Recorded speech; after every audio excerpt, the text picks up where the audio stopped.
Crikey, would you look at that? It's a majestic deer, or reindeer to be precise. But he better watch out, there's a rabid tiger right behind him ready to pounce. Oh, you can't see that, can you? Maybe there's something wrong with my camera. Let me take a look here. Oh, yeah. I gotta adjust the exposure here. There you go. There, now you can see him. All right. Oh, now you can't really see me, can you? Well, the tiger's just right outside, but now we're kind of dark. I know what's going on.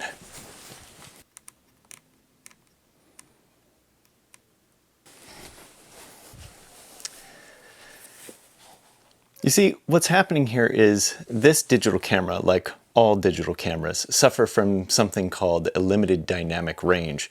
What that means is they actually have a lot of trouble detecting extreme differences in light. So here inside the house, it's comparatively darker than outside the house. And so with the brightness of outside compared to the darkness of inside, the camera can really only expose for one of those two extremes. Now this is a problem in our astrophotography because the stars are usually quite a bit brighter than the comparatively dim nebula or other deep space object that we're photographing. So if you properly expose for that dimmer objects, your stars will become too bright. We say that they're blown out.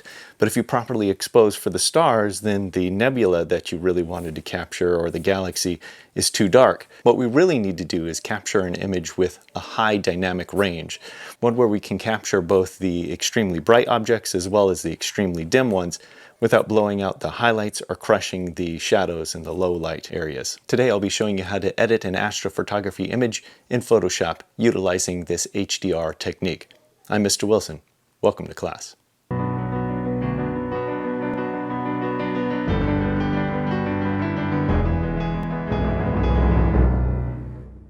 Well, I have some exciting news. The Nebula Photos channel stopped by our little neck of the woods the other day and left us a little comment on one of my videos. I thought that was pretty nice. And also Chuck's Astrophotography just became a subscriber. So that's really cool. Now, if you don't know who either of those guys are, it would be they're legends in astrophotography. So to put it in perspective, if you had a YouTube channel about Star Trek, it would be like Brent Spiner or LeVar Burton stopping by to say hi. So I thought that was pretty cool. So all I really need now is just Trevor from Astro Backyard or Dylan O'Donnell from Star Stuff to stop by, and then I can round out my bridge crew. So if you'd like to become a subscriber, you'd be in good company. So hit that like and subscribe button and don't forget to click the bell to be notified of future videos.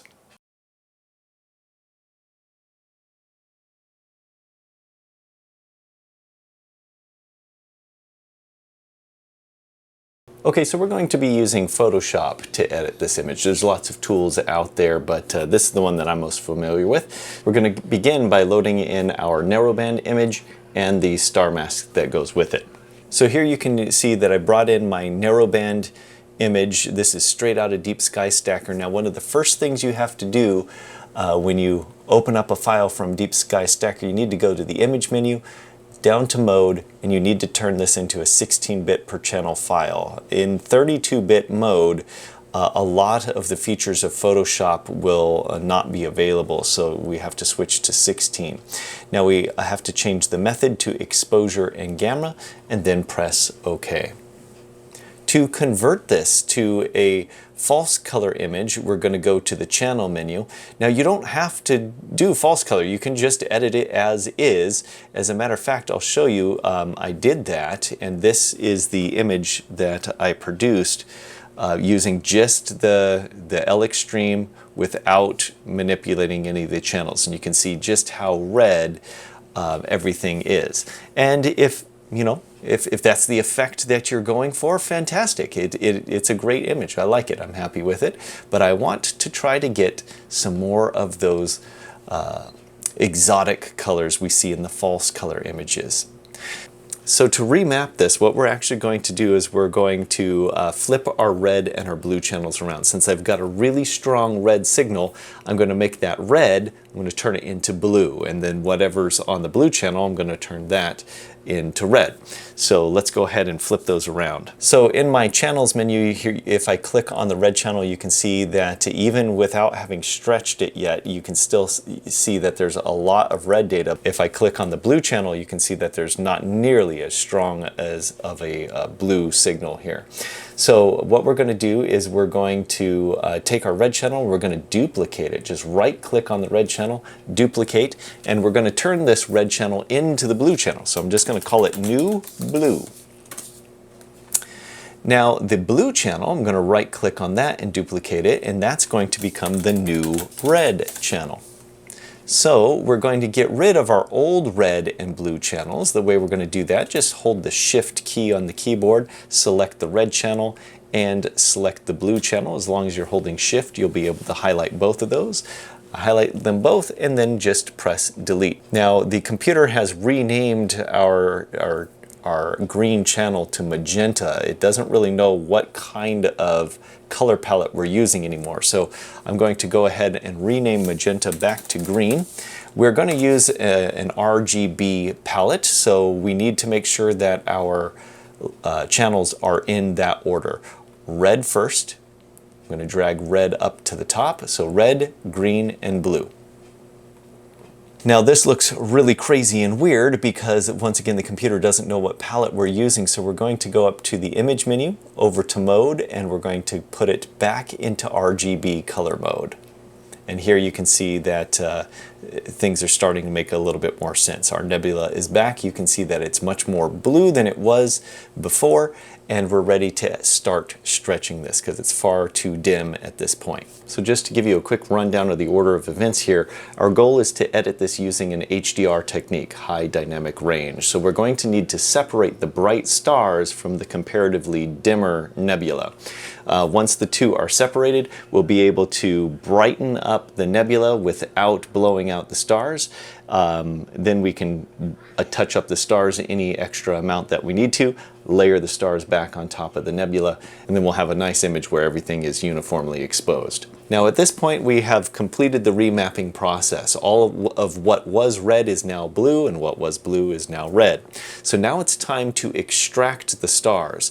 There's a tool out there called StarNet++, which I have used, and I've got good results with that. There's something that bugs me about that little tool, however. When it extracts the stars, it leaves behind these artifacts that you have to then go and clean up manually with something like the spot removal brush or something. But I kind of don't like doing that. I don't like manually painting over pixels. I just feel like that's kind of like cheating or something somehow. So I found that Deep Sky Stacker can actually create a star mask for you. And when I first created that, here, let's take a look at it really quick. You can see that the stars are huge on this mask, so much so that it felt like it wasn't very useful. So what I found a way to sharpen these stars up a little bit.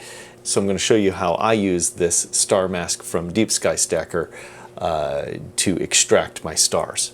First of all, we need to apply a little bit of a stretch here to this image. We're really focusing on the stars at this point. We want to stretch those, and we're not really going to be paying attention to the nebula. So what I'm going to do is click on the adjustment layer, and we're going to come up to levels, and we're going to just stretch the entire image just to brighten up.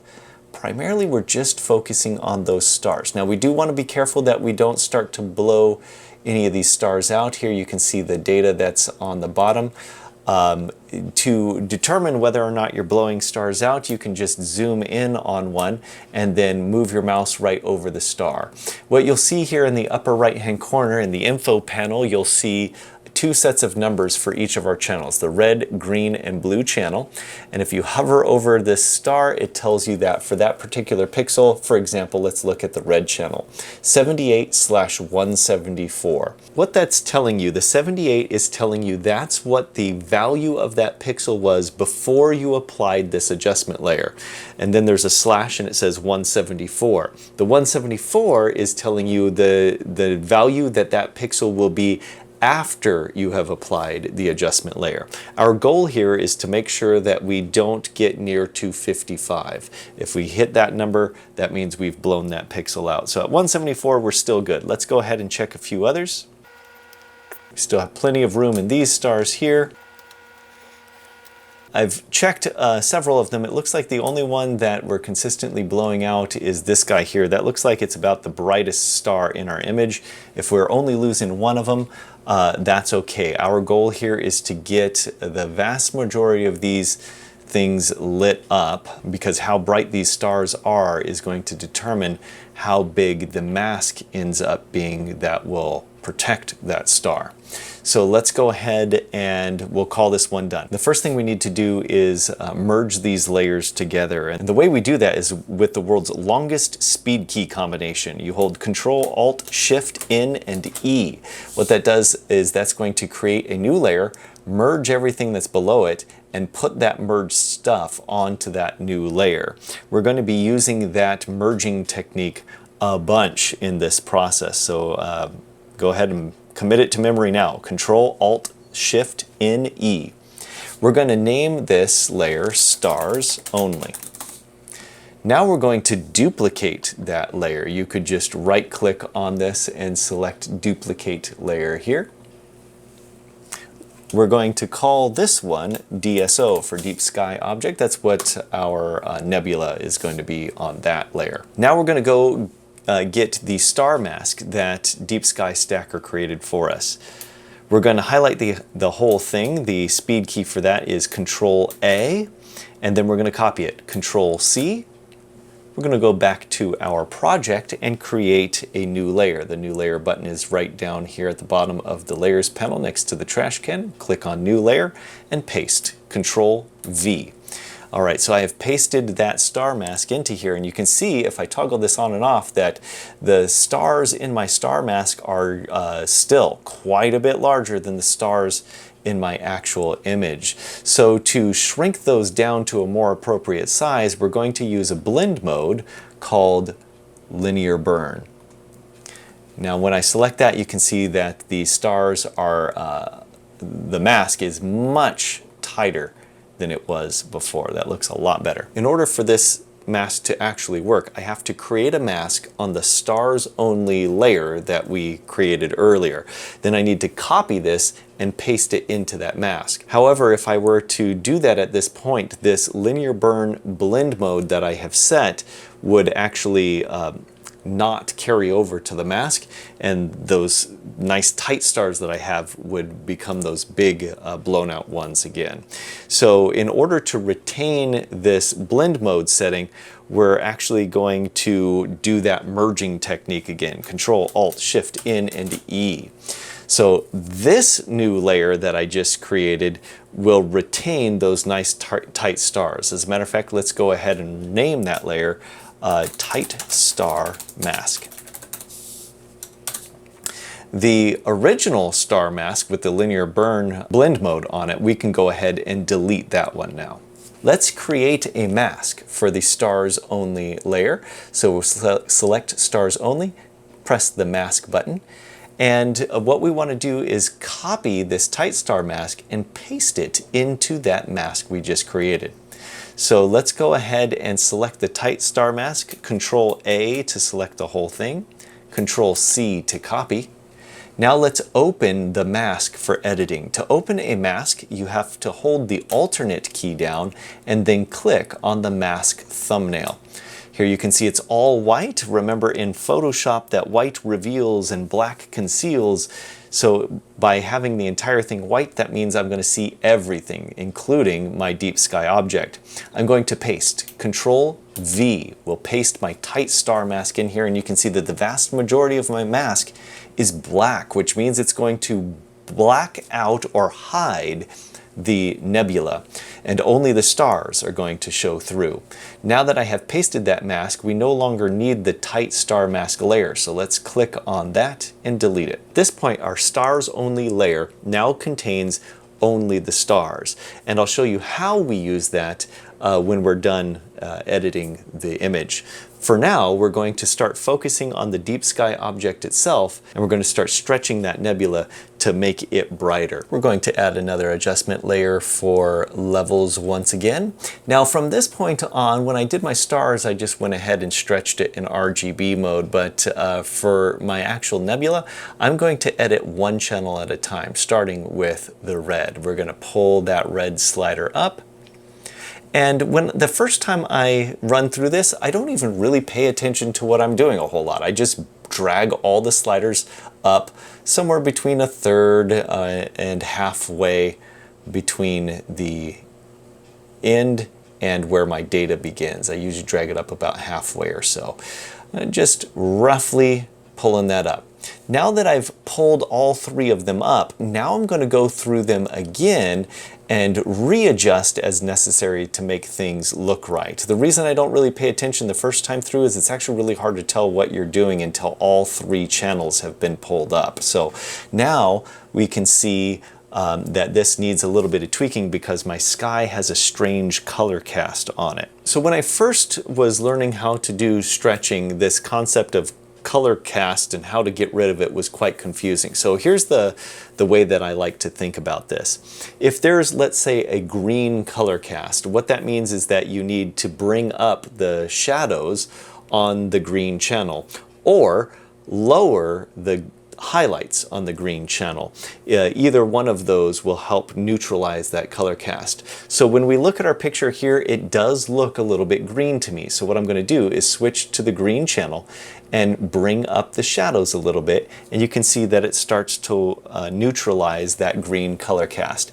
You just bring that up as much as you need to get rid of the green. Notice if you go too far, the color cast will change to a different color. So we just want to get it to the point where we no longer see green and maybe we're starting to see a different color instead. Now that I've done that, I can see that the color cast looks a little bit purple to me. So purple is a combination of both blue and red. So we need to do the same thing to our blue and red channels. I'll start with the red, just going to bring that up again a little bit, and you can see we started to neutralize that red color cast. It's now just a little bit blue, so let's go ahead and switch to blue and bring up the shadows in the blue, and now you can see that our sky is starting to turn a little bit more black. It's not a pure black, it's more of kind of a grayish color, but it's a lot better than it was. I try not to push this too far in the beginning. What I'm going to do is I completed this first levels adjustment. Now I'm going to do a curves adjustment to get my colors looking a little bit better. That will also have a result of brightening things up a little. Then I'll do that merging flattening technique. And then I'll apply a second round of both levels and curves. I almost always do at least 2 rounds of that. Sometimes I'll even do a third if I'm feeling particularly obsessive. So let's go ahead and add a curves adjustment to this. Adjustment layer, curves. Just like we did with levels, we're going to edit this one channel at a time. The technique I like to do with this is to, just like we did before, really rough without even paying attention, I'm going to apply an S-curve. I'm going to drag up right next to my data here, pull that red up a little bit, and then drag down on the shadow side of my data to create a nice little S-curve. Whenever you're editing these anchor points, you want to make sure that nothing you do causes this curve to hit the top of the graph, and also make sure that nothing you do causes this side of the curve to hit the bottom of the graph. So here, just applying an S-curve to it, not even really paying attention to what I'm doing because I want to apply the same basic S shape to all of the channels.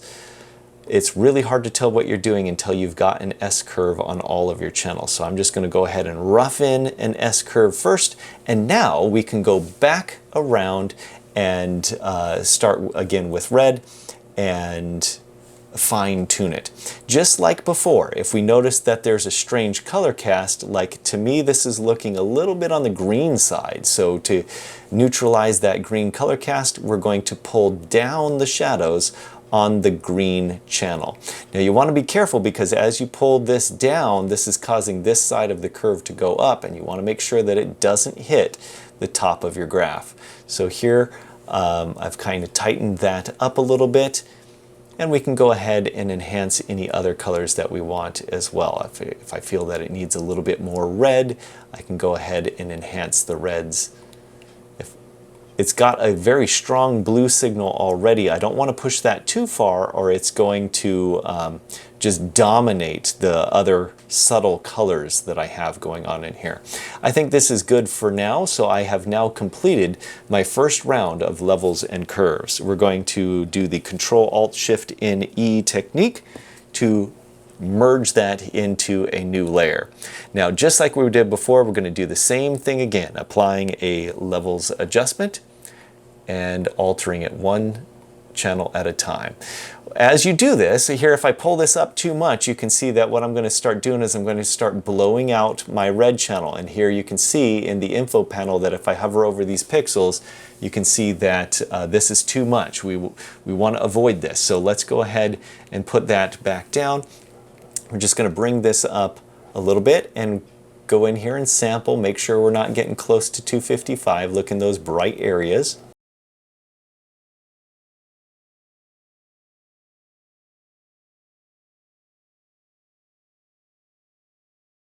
At this point, we have completed our second round of levels and curves.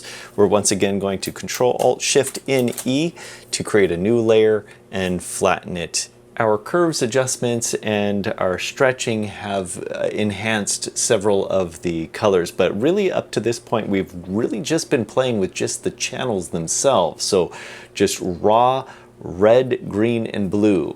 If we really want to start exploring the full palette, the camera raw filter is an excellent tool for that.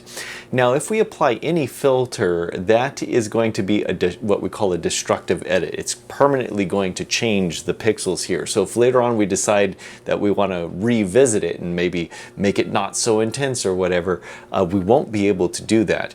In order to ensure that our filter settings are not destructive, we have to convert this layer into a smart layer. Here's how you do it. You click on the filter menu and come down to convert for smart filters. Now that that is done, we can go up to filter and apply the camera raw filter. And you can play with all of these different sliders. I like to enhance my contrast by bringing the blacks down a little bit. That will help neutralize any remaining color cast I might have in my sky. Also like to adjust the highlights. I usually like to bring those down so that I get a better view of some of the subtle details in the brighter areas. Maybe enhance the contrast just a little bit. I've got a technique that's going to do a better job of increasing the contrast, so I don't like to take that one up too much at this point. Vibrance can really enhance the colors that you already have. If you feel that they're too subtle, you can enhance those. And saturation will have a similar effect. You don't want to get too wild with either one of these because then it just looks crazy and unnatural, but we'll go ahead and increase a little bit of our saturation and our vibrance. This is looking a little bit on the purple side to me now, so I can actually cool it off just a little bit by taking the temperature slider down just a touch. Now if you can click on this eyeball to see a before and after, so you can see that is looking a little bit better. Maybe we want to bump up the exposure just a touch to sort of brighten it up a little bit. Some of the changes we made it a little bit dark. Let's go ahead into the detail slider. I've got quite a bit of noise in this picture. The best way to handle noise is to just take more pictures. I only have 20 or 30 minutes worth of exposure time on this. Now granted, that was at f2, so that actually is a lot of light in only 30 minutes, but still, if I had taken more shots, that would have increased my signal to noise ratio and helped me eliminate some of this noise. Also ensuring that you have good calibration frames. In this case, I did not have any flat calibration frames on this, and that's really hurting me. The flats really are one of the biggest bang for your buck calibration frames that you can do. So definitely want to take flats when possible. So to counteract that, I'm going to bring up the color noise slider. That's really going to do a lot for cleaning up some of the noise in my sky, and it won't negatively impact my nebula too much. So I really like that color noise reduction. Now the regular noise reduction slider, you want to be careful with this, because if you get super aggressive with it, it's really going to make your nebula look really hazy and stuff, which actually is kind of a cool effect. But in this case, I think I want to go for something that's a little sharper. So I am going to bring up the noise reduction, but I'm not going to be as aggressive with it. So here I think that a lot of this is still too purple. So I'm going to go into the HSL, the color mixer, the HSL panel here. And if you think that your purples are too purple and they should be more blue, here's how you can do this. We just switch to hue, and we go down to our purples and our magentas, and we can push those. And the way this works is, if you think that the purples are too purple, you can slide it down, and what it's going to do is it's going to push those purples closer to the whatever the color above it is. So in this case, blue. So if I slide this down, it's going to push everything that's purple and make it more blue. If I slide the blues down, it's going to push the blues toward the aquas, like this, and all of the blues will become more aqua colored. If you go the opposite direction, it does the opposite. So if I push my purples to the right, it's going to push everything that's purple and make it more magenta. So in this case, I think that my purples and my magentas here should be more blue, so I'm going to push both those guys toward the blues, and here you can see that those purpley areas are starting to become much more blue instead. And we can do the same thing with our magenta to kind of take some of that down. Much better. Let's go to color grading. I love this color grading tool. Let me just show you what you can do with this. What I like to do is I like to take my shadows and kind of cool those off just a little bit like this. And I like to take the highlights, those are the brightest areas, and I like to warm those areas up a little bit, so pushing them towards either the reds or the yellows. What's great about this is if you were trying to get more yellow or more orange or more red or whatever in your curves and you just couldn't get it there, that's what this is going to let you do. This is going to let you get those colors you weren't able to get when you were adjusting the curves. The trick to making this work is to just experiment with the colors. You get to paint your own palette, so to speak, with this. So whatever you think is beautiful, you can go ahead and push those colors in that direction. I will tell you basically how the tool works. You move this little circle around whatever shade you want, and the closer you get to the edge, the more intense that color becomes. What this slider does on the bottom of each of these is it controls the luminance. The best way that I can describe what luminance is it's how much light you're actually shining on something. So for example, I have a flashlight here, and I have this water bottle is green. If I shine the light at the green bottle, you can see that it's a certain shade. But if I really brighten up the light, you can see that the shade of green has actually changed. It's becoming closer to white.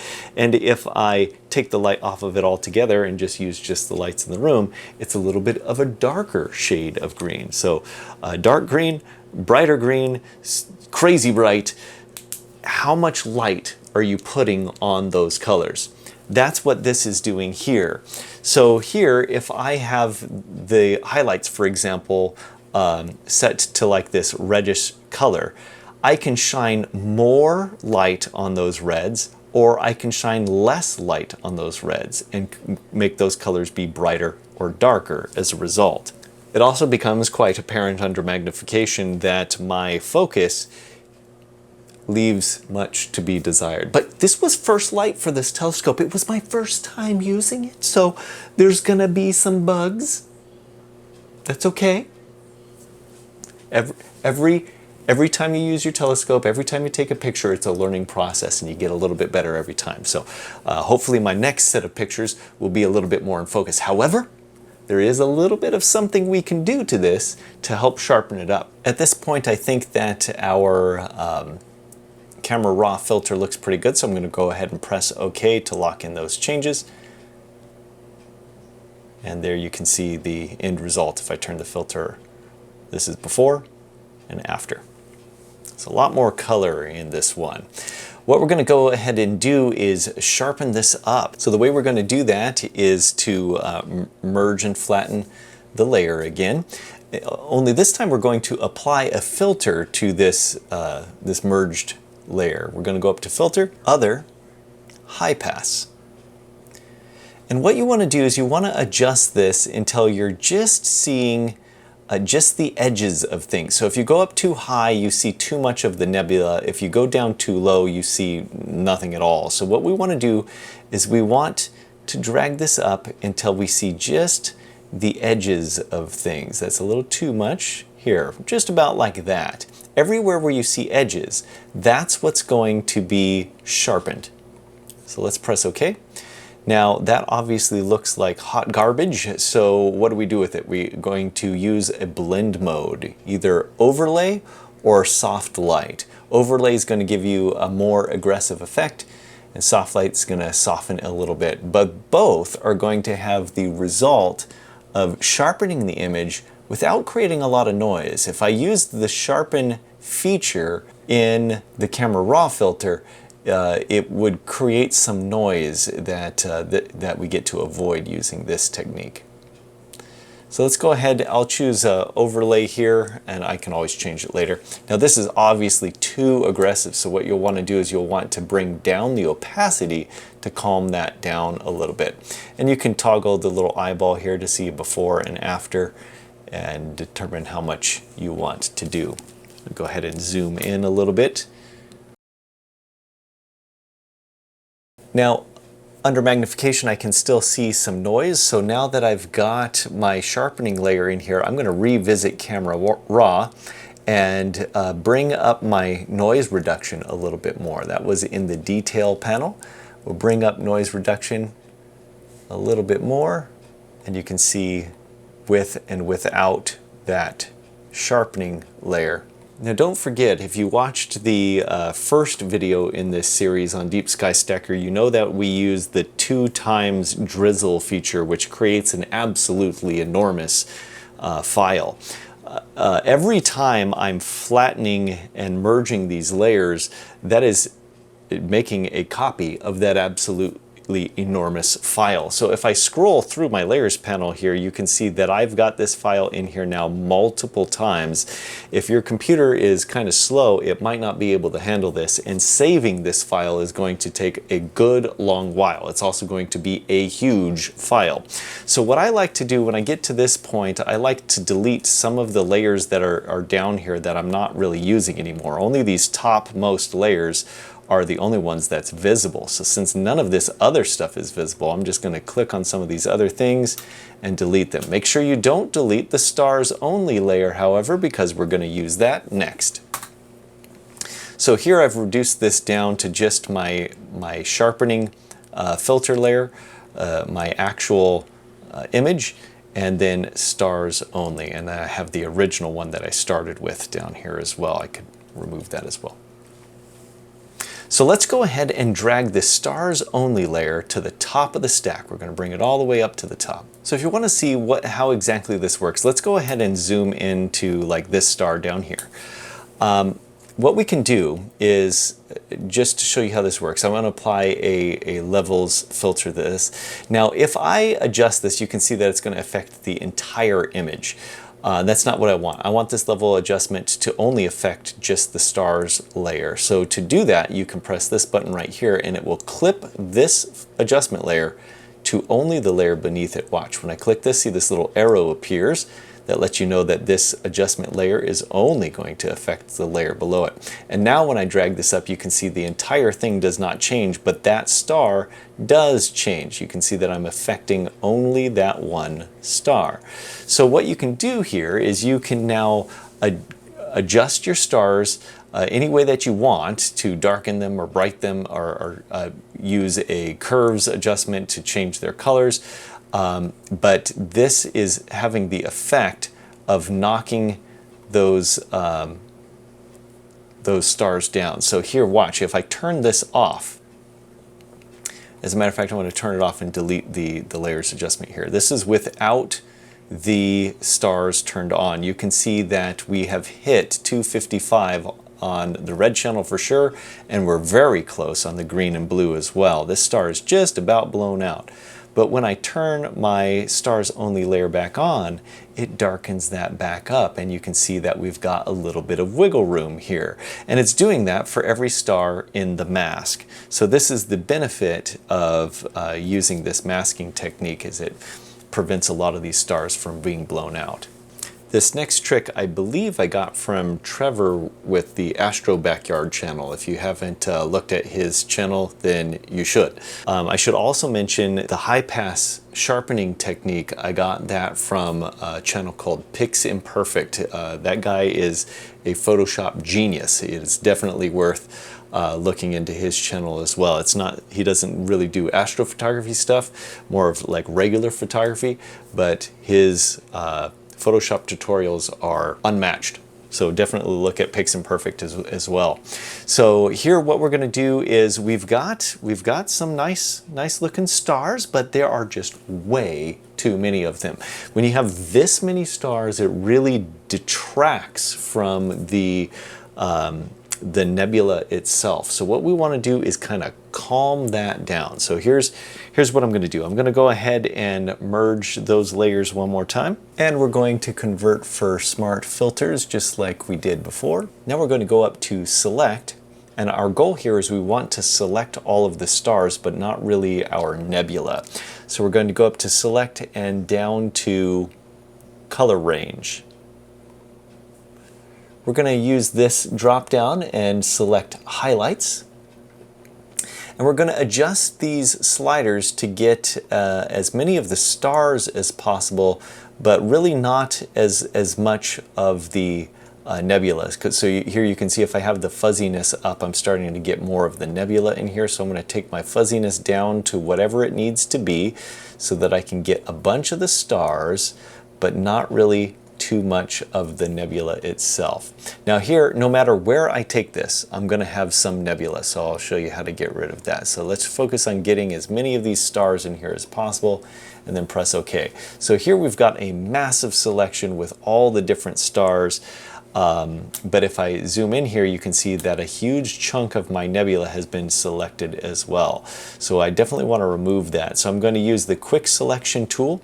And here you can see there's a little plus sign in the middle of my quick selection tool. If I hold the alternate key, that will turn to a minus sign. And that means I can start subtracting the area that I don't want. So I'm going to remove my nebula. So now that we have deselected our nebula, we've got just the stars selected here. We're going to go up to Filter, Other, Minimum. You want to make sure that Preserve Roundness is selected and set the radius to about 2 pixels and press OK. Here you can see before and after we have really cut down the number of stars on this one, before and after. We can also try sharpening the stars a little bit here. We can apply Filter, Smart Sharpen.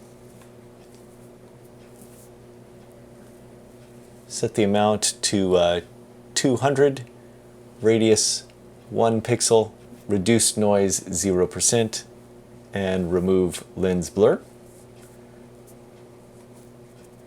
That might be one of Trevor's tricks as well. I can't remember where I got that one.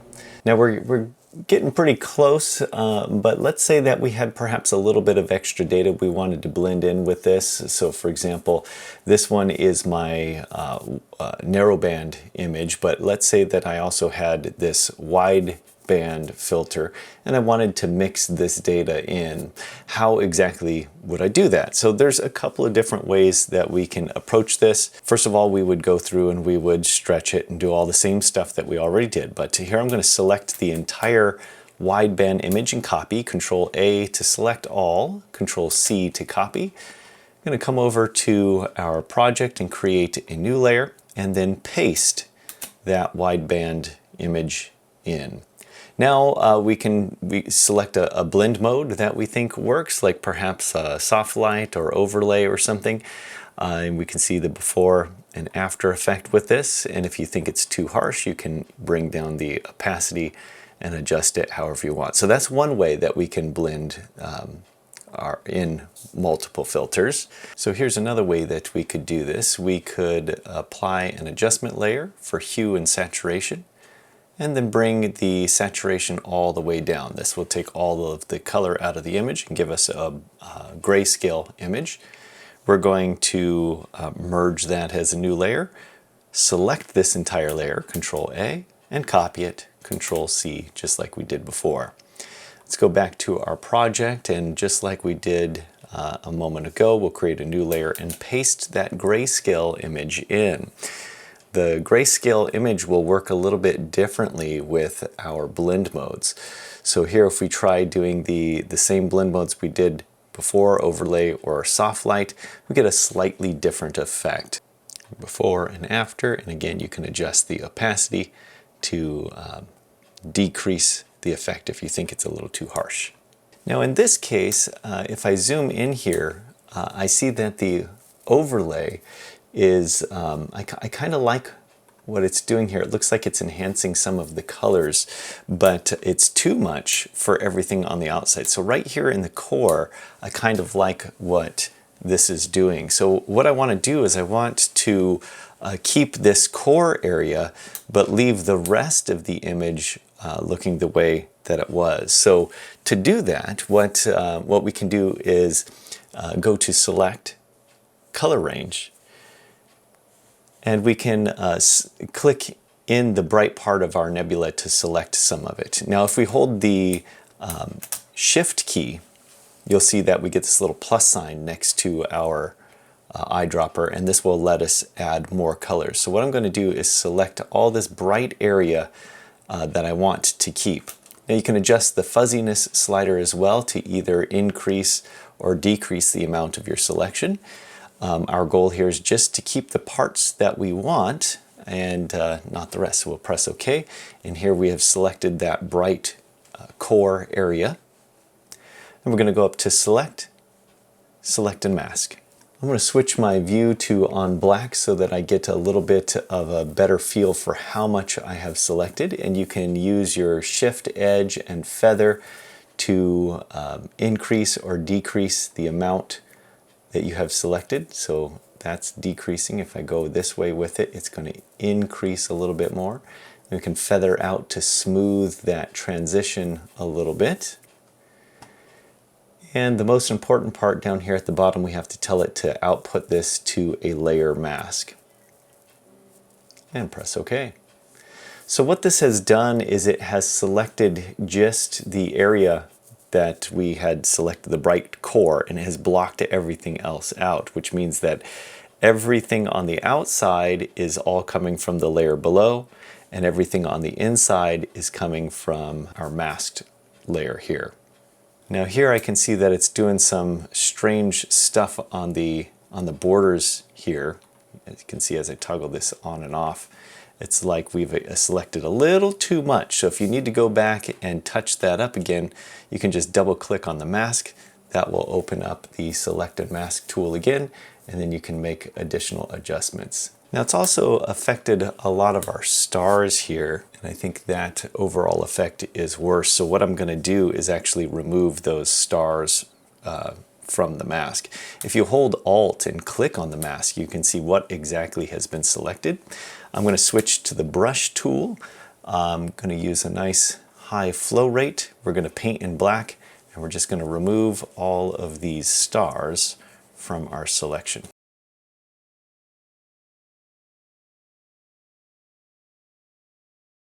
On and off, and you can see it's just affecting just that central region. As I zoom in, I still see some strangeness here, so just going to paint in black on the mask to remove that area of our mask.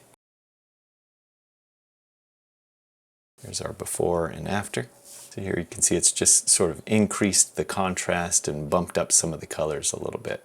So that's just another way that you can blend data from another filter. Here my wideband, blending it into my narrowband image. I'm going to go ahead and merge this to flatten out my smart filters. This particular telescope flips the image, so I need to flip that around too. So I'll go up to Image, Image Rotation, Flip Vertical, and we'll apply a crop to this as well. Recall that we did a 2x drizzle on this. So if we go up to Image, Image Size, and turn our resolution down to 50 or 25%, that will really sharpen up our image a lot. All right, we'll go ahead and save this for social media. We can do export save for web.